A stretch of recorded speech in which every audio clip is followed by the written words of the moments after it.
Hi friends, this is Ragvi of MA Read. Today our topic is 6th class lesson number 1 సౌర కుటుంబంలో మన భూమి. సౌర కుటుంబంలో మన భూమి. బుధుడు, శుక్రుడు, అంగారకుడు, భూమి, బృహస్పతి, యూరోనస్, నెప్ట్యూన్, శని. చూడండి, వాటి కలర్స్ కూడా ఇంపార్టెంట్ అండి. ఓన్లీ ప్లానెట్సే కాకుండా వాటి కలర్స్ వాటితో పాటు సైజెస్ కూడా ఇంపార్టెంట్. బుధుడు చూడండి, బుధుడు శుక్రుడు సేమ్ సైజెస్లోనే ఉన్నాడు. బుధుడు కొంచెం శుక్రుడి మీద పెద్దగా ఉంటాడు. బ్లాక్ కలర్లో ఉన్నాడు చూడండి బుధుడు. శుక్రుడు ఎల్లో కలర్లో ఉన్నాడు. భూమి మనకి తెలిసినటువంటి గ్లోబ్ షేప్లోనే గ్రీన్ కలర్లో బ్లూ కలర్లో ఉంటుందిగా మీ అందరికీ తెలుసు. అంగారకుడు చూడండి, అంగారకుడు రెడ్లో ఉంటాడు మ్యాక్సిమం. అంటే ఇది బ్రౌన్ షేడ్ వచ్చింది చూడండి. బృహస్పతి అన్నిటికంటే పెద్ద గ్రహం చూడండి. యూరేనస్ కూడా బ్లూ కలర్లో ఉంటుంది. భూమిలాగా ఎర్త్ టైప్లోని ప్లానెట్, బ్లూ కలర్ ప్లానెట్ ఇది కూడా. నెప్ట్యూన్ చూడండి, నెప్ట్యూన్ మనకి ఏ కలర్లో ఉన్నాడు? పర్పిల్ టైప్లో ఉన్నాడు. ఓకే, శని చూడండి, శనికి సపరేట్గా రింగ్స్ ఇచ్చాడు చూడండి, రింగ్ ఆఫ్ ఫైర్ లాగా రింగ్స్ ఇచ్చాడు, అది శని. అలా 8 ప్లానెట్స్ ఉన్నాయి. మనకి 9th ప్లానెట్ని తీసేశారు, మరగుజ్జు గ్రహం అని చెప్పేసి దాన్ని డిలీట్ చేసేశారు. ఓకే అండి, 8 ప్లానెట్స్ ఇది. ఓకే, ఖగోళ వస్తువులు. అసలు ఖగోళ వస్తువులు అంటే ఏమిటవుతాయి చూడండి. సూర్యుడు, గ్రహాలు, ఉపగ్రహాలు, గ్రహశకలాలు, ఉల్కలు, తోకచుక్కలు మనకి ఖగోళ వస్తువులుగా కన్సిడర్ చేసుకుంటాము. గ్రహాలలో భూమి ఒక గ్రహం, ఉపగ్రహాల్లో చంద్రుడు ఒక ఉపగ్రహం. వీటన్నిటినీ కలిపి సౌర కుటుంబాన్ని పాలపుంతగా మళ్ళీ గ్యాలాక్సీగా చెప్పవచ్చు. వీటన్నింటినీ కలిపి విశ్వం అంటారు. విశ్వంలోనే ఇవన్నీ ఉన్నాయి. సౌర కుటుంబం కానీ, పాలపుంత కానీ, గ్యాలాక్సీ కానీ, సూర్యుడు, గ్రహాలు, ఉపగ్రహాలు, గ్రహశకలాలు, ఉల్కలు, తోకచుక్కలు అన్నింటినీ కలిపి ఖగోళ వస్తువులు అంటారు. ఓకే అండి, చూడండి ఇక్కడ కొంచెం నార్మల్ మ్యాటరే ఇచ్చాడు. వేసవి కాలంలో మనం మధ్య మీద ఆరు బయట నిద్రపోవడానికి ఇష్టపడతాం. రాత్రి సమయంలో ఆకాశంలో మనం ఏం గమనిస్తాం? ఆకాశం మొత్తం మెరిసే వస్తువులతో కనిపిస్తుంది. ఈ మెరిసే వస్తువులతో పాటు మనం చంద్రుడిని కూడా చాలా రోజులు చూడవచ్చు. వీటి గురించి మరింత తెలుసుకుందాం, చంద్రుడి గురించి మరింత తెలుసుకుందాం అనుకుంటా. ఈ పిక్చర్ చూడండి చక్కగా. ఓకే, నెక్స్ట్, రాత్రిపూట ఆకాశం ఎట్లా ఉంటుంది అనేది వ్యూ ఇచ్చారు. పగటిపూట మనం చంద్రుణ్ణి, ప్రకాశవంతమైన చిన్న వస్తువులను ఎందుకు చూడలేమని మీకు ఆశ్చర్యం కలగటం లేదా? అంటే చంద్రుడు ఒకటే కనిపిస్తున్నాడు, చిన్న వస్తువులు ఎందుకు కనిపించట్లేదని మీకు ఆశ్చర్యం రావట్లేదా అని అడుగుతున్నాడు. సూర్యుని యొక్క చాలా ప్రకాశవంతమైన కాంతి రాత్రిపూట కనిపించే ఆకాశంలోని ఈ ప్రకాశవంతమైన వస్తువులన్నింటినీ కనపడకుండా చేస్తుంది. అంటే వీటన్నిటికంటే సూర్యుడి కాంతి ఎక్కువ కాబట్టి వాటి కాంతి మనకి కనిపించట్లేదు. సూర్యుడు, చంద్రుడు, రాత్రి ఆకాశంలో మెరుస్తున్న వస్తువులు అన్నింటినీ కలిపి ఖగోళ వస్తువులు అంటారు. సూర్యుడు, చంద్రుడు, రాత్రిపూట ఆకాశంలో మెరిసే వస్తువులన్నింటినీ కలిపి ఖగోళ వస్తువులు అంటారు. కొన్ని ఖగోళ వస్తువులు చాలా పెద్దవిగా, వేడిగా ఉంటాయి. అవి వాయువులను కలిగి ఉంటాయి. అవి సొంతంగా కాంతిని, వేడిని కలిగి ఉండి వాటిని పెద్ద మొత్తంలో విడుదల చేస్తాయి. ఈ ఖగోళ వస్తువులను నక్షత్రాలే అంటారు. ఈ ఖగోళ వస్తువులే నక్షత్రాలు. సూర్యుడు ఒక పెద్ద నక్షత్రం. రాత్రి ఆకాశంలో మనకు కనపడే లెక్కలేనన్ని నక్షత్రాలు సూర్యుడు వంటివే. సూర్యుడితో పాటు అనేక నక్షత్రాలున్నాయి. వాటిని మాత్రమే నక్షత్రాలు అనుకుంటున్నాం. సూర్యుడు ఏదో పెద్ద గ్రహం అనుకుంటున్నాం మనం. కానీ సూర్యుడు ఒక నక్షత్రం. కానీ మనకు వాటి వేడి, కాంతి అంతగా చేరదు. సూర్యుడి కాంతి మాత్రమే చేరుతుంది. ఎందుకంటే అవి మనకు చాలా దూరంగా ఉన్నాయి. అందువల్ల అవి చాలా చిన్నవిగా కనిపిస్తాయి. అంటే సూర్యుడి దగ్గరగా ఉన్నాడని అర్థం. సూర్యుడే మనకి చాలా దూరంగా ఉన్నాడు, కానీ మనం ఆయన్ని దగ్గరగా ఉన్నాడు అని చెప్పాలి. ఎందుకంటే వాటికంటే దూరంగా ఉన్నాయి నక్షత్రాలు. కొన్ని ఖగోళ వస్తువులు సొంతంగా వేడిని, కాంతిని కలిగి ఉండవు. అవి నక్షత్రాల కాంతి చేత వెలుగుతాయి. ఇవి గ్రహాలు, ఉపగ్రహాలు, గ్రహశకలాలు, ఉల్కలు, తోకచుక్కలు. మనం నివసిస్తున్న భూమి కూడా ఒక గ్రహమే. మనకు దగ్గరగా ఉన్న నక్షత్రమైన సూర్యుడి నుండి వేడి, కాంతిని పొందుతున్నాము. మనం భూమిని చాలా దూరం నుండి చూస్తే అది కూడా ఒక చంద్రుడిలా మెరుస్తున్నట్లు కనిపిస్తుంది. మనం ఆకాశంలో చూసే చంద్రుడు ఒక ఉపగ్రహము. అంటే సూర్యుడు ఒక నక్షత్రము, భూమి ఒక గ్రహము, చంద్రుడు ఒక ఉపగ్రహం. ఇవి 3 బిట్స్ అండి. ఇది మన భూమికి తోడుగా ఉండి దాని చుట్టూ తిరుగుతుంది. చంద్రుడు భూమికి తోడుగా ఉండి భూమి చుట్టూ చంద్రుడు తిరుగుతాడు అంటున్నాడు. మనం భూమి వలె సూర్యుడి నుండి వేడి కాంతిని పొందే మరో 7 గ్రహాలు ఉన్నాయి. మన భూమికి మాత్రమే కాకుండా సూర్యుడి నుండి కాంతిని సూర్యుడు కాంతి వేడి ఎవరికి ఇస్తాడు? మరో 7 గ్రహాలకు కూడా ఇస్తాడు. వాటిలో కొన్ని ఉపగ్రహాలు కూడా ఉన్నాయి. కొన్ని ఉపగ్రహాలు కూడా సూర్యుడు వేడిని కాంతిని ఇస్తాడని అర్థం. నక్షత్ర రాశులు అంటే ఏంటి చూడండి. మీరు ఎప్పుడైనా వివిధ నక్షత్రాల సమూహంతో ఏర్పడిన నమూనాలను గమనించారా?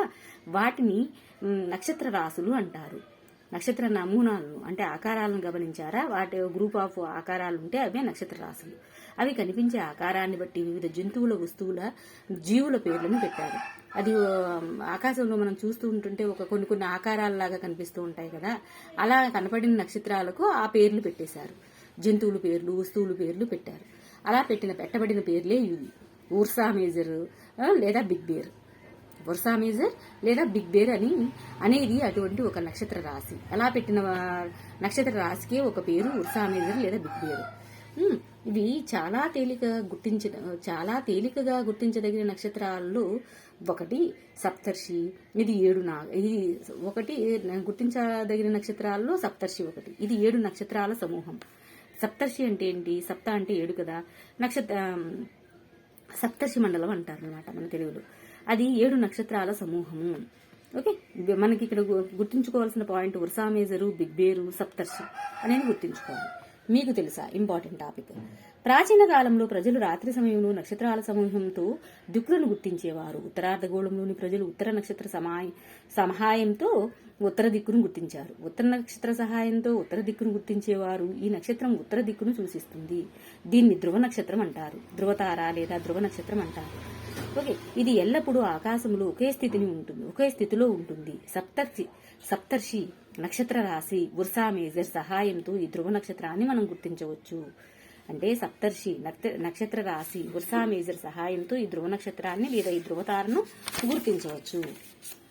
సౌర కుటుంబం చూడండి. సౌర కుటుంబం భూమి స్వయంగా ప్రకాశించదని మనం తెలుసుకున్నాము.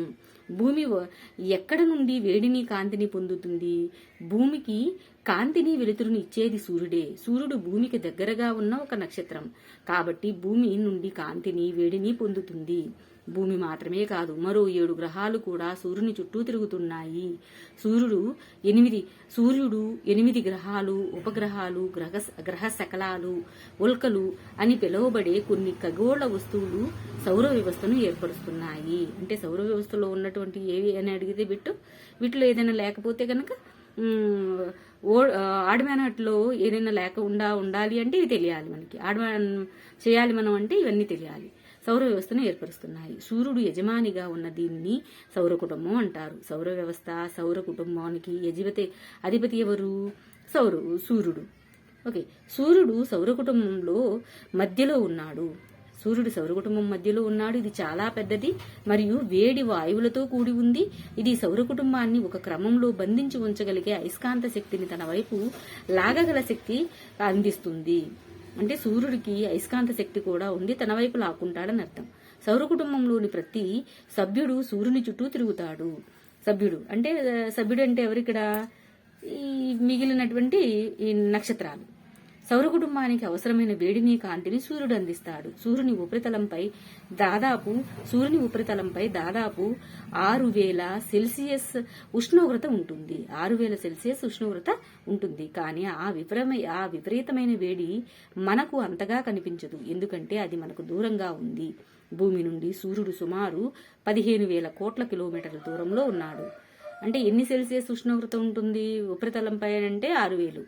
ఓకే, అలాగే ఎన్ని కిలోమీటర్స్ దూరంలో ఉన్నాడు అంటే 15 కోట్ల కిలోమీటర్ల దూరంలో ఉన్నాడు. సూర్యుడు ఎంత పెద్దది? అసలు సూర్యుడు అంటే ఎంత పెద్దగా ఉంటాడంటే చూడండి. సూర్యుడు ఎంత పెద్దది? సూర్యుని మొత్తం 13 లక్షల భూములు ఇమిడిపోగలవు. అంటే ఒక్క భూమి లాంటి గ్రహాలు 13 లక్షల గ్రహాలను కలిపితే ఒక్క సూర్యుడు అవుతాడన్నమాట. అంత పెద్ద నక్షత్రం సూర్యుడు. ఓకే, గ్రహాలు. మన సౌర కుటుంబంలో 8 గ్రహాలు ఉన్నాయి. సూర్యుని నుండి వాటి దూరాన్ని బట్టి గ్రహాల క్రమము సూర్యుడి నుండి వాటి దూరాన్ని బట్టి, అంటే దూరాన్ని బట్టి వాటికి ఆర్డర్ ఇచ్చాడు చూడండి. బుధుడు, శుక్రుడు, భూమి, అంగారకుడు, బృహస్పతి, శని, ఇంద్రుడు, వరుణుడు, సౌర కుటుంబంలోని 8 గ్రహాలు సూర్యుని చుట్టూ స్థిర మార్గాల్లో తిరుగుతాయి. ఈ మార్గాలు పొడవుగా ఉంటాయి. వాటిని కక్షలు అంటారు. సూర్యుడికి దగ్గరగా ఉన్న 4 గ్రహాలను అంతర్గ్రహాలు అంటారు. అవి బుధుడు, శుక్రుడు, భూమి, అంగారకుడు. ఇతర గ్రహాలు చిన్నవిగా ఉండి రాళ్లతో కూడి ఉంటాయి. ఇవి చివరి 4 గ్రహాలను బాహ్య గ్రహాలని అంటారు. అవి బృహస్పతి పెద్దవాడు, గురుడు. ఈ శని, ఇంద్రుడు, వరుణుడు. ఇవి పెద్దవిగా మరియు వాయువులు ద్రవాలతో కూడి ఉంటాయి. పెద్దగా ఉండడమే కాకుండా వాయువులు ద్రవాలతో కూడా కూడి ఉంటాయి. సూర్యునికి దగ్గరగా ఉన్న గ్రహం బుధుడు. శుక్రుడిని భూమికి కవల గ్రహం అంటారు. భూమికి కమల గ్రహంగా ఎర్త్ ట్విన్ గా చెప్పేది దేన్ని? శుక్రుడిని. ఎందుకంటే దాని పరిమాణం, ఆకారం భూమికి చాలా వరకు పోలి ఉంటుంది. గ్రహాలలో పెద్దది బృహస్పతి, చిన్నది బుధుడు. సూర్యుని నుండి ఇంగ్లీషు గ్రహాల పేర్లు క్రమంలో గుర్తుపెట్టుకోండి. My very educated mother just served us noodles. My very educated mother just served us noodles అంటే ఏంటి? ఇక్కడ చూడండి, my very educated mother just served us అంటే ఫస్ట్ లెటర్స్ ని తీసుకుని గుర్తుపెట్టుకోవాలి. మెర్క్యూరీ, వీనస్, ఓకే, ఎర్త్, అలా ఆ కోడ్ని గుర్తుపెట్టుకోండి. My very educated mother just served as noodles కింద గుర్తుపెట్టుకుంటే ఈ కోడ్. ఇప్పుడు ఫర్ ఎగ్జాంపుల్ కేంద్రపాలిత ప్రాంతాలని గుర్తుపెట్టుకోవాలంటే చండీ పాదాల అంద అంటారు కదా, అలాగే దీన్ని కూడా గుర్తుపెట్టుకోండి. ఓకే, చూడండి ఈ పిక్చర్ గమనిస్తే ఆస్ట్రాయిడ్ బెల్ట్ ఉంది చూడండి. ఇక్కడ ఆస్ట్రాయిడ్ బెల్ట్, ఇక్కడ సాటర్న్ చూడండి, శని 1427. Okay, next Uranus 2869, Jupiter 778. ఏ కక్షలో ఉన్నాయి, ఏ ఆర్బిట్స్ లో ఉన్నాయో కూడా వీటిని చూసుకోవాలి. నెప్ట్యూన్ చూడండి 4496. నెప్ట్యూన్ 4496. ఇది ఒకసారి ఎక్స్ప్లోర్ దీన్ని కూడా గమనించుకోండి. ఓకే, ఇక్కడ మ్యాటర్ ఇచ్చాడు. బుధుడు సూర్యుని చుట్టూ తిరగడానికి పట్టే కాలం. అవి కొంచెం చిన్నగా ఉన్నాయి లెటర్స్ చూడండి. బుధుడు సూర్యుని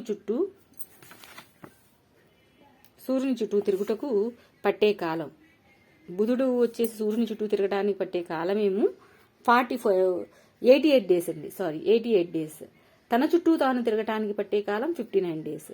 అంటే సెల్ఫ్ గా ఒకసారి వేరే అదర్ ప్లానెట్ తో ఒకసారి తిరుగుతూ ఉంటాయి అన్నమాట. శుక్రుడు సూర్యుని చుట్టూ తిరుగుటకు పట్టే కాలం 255 రోజులు. తన చుట్టూ తాను తిరగటానికి 243 రోజులు. ఓకే, భూమి ఎలా తిరుగుతుంది? భూమి తన చుట్టూ తాను తిరుగుటకు పట్టే కాలం 365 పావు రోజులు. 365 రోజులు, ఒక పావు ఉంటుంది కదా, ఆ పావు రోజు. తన చుట్టూ తాను తిరుగుటకు పట్టే కాలం ఒక రోజు. తన చుట్టూ తాను ఏమో ఒక రోజు తిరుగుతాడు. 365 పావు రోజులేమో సూర్యుని చుట్టూ తిరుగుతాడు. అంగారకుడు చూడండి, సూర్యుని చుట్టూ తిరగటానికి పట్టే కాలం 687 రోజులు. తన చుట్టూ తాను తిరగటానికి పట్టే కాలం ఒక రోజు. ఉపగ్రహాల సంఖ్య, భూమికి ఉపగ్రహాల సంఖ్య 1, అంగారకుడికి ఉపగ్రహాల సంఖ్య 2. ఓకే, అలానే బృహస్పతికి కూడా ఇచ్చాడు చూడండి.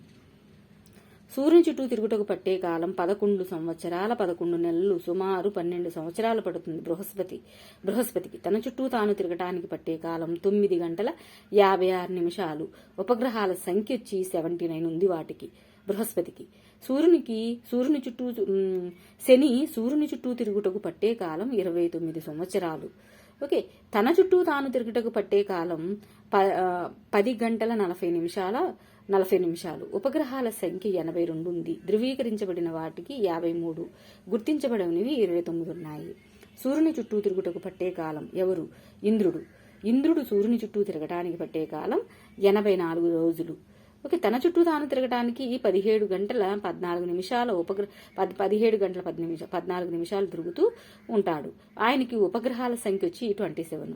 వరుణుడు సూర్యుని చుట్టూ తిరగటానికి పట్టే కాలం 164 సంవత్సరాలు. తన చుట్టూ తాను తిరగటానికి పట్టే కాలం 16 గంటల 7 నిమిషాలు. ఉపగ్రహాల సంఖ్య వచ్చి 14. ఇంత మ్యాటర్ ఉంది దీనిలో.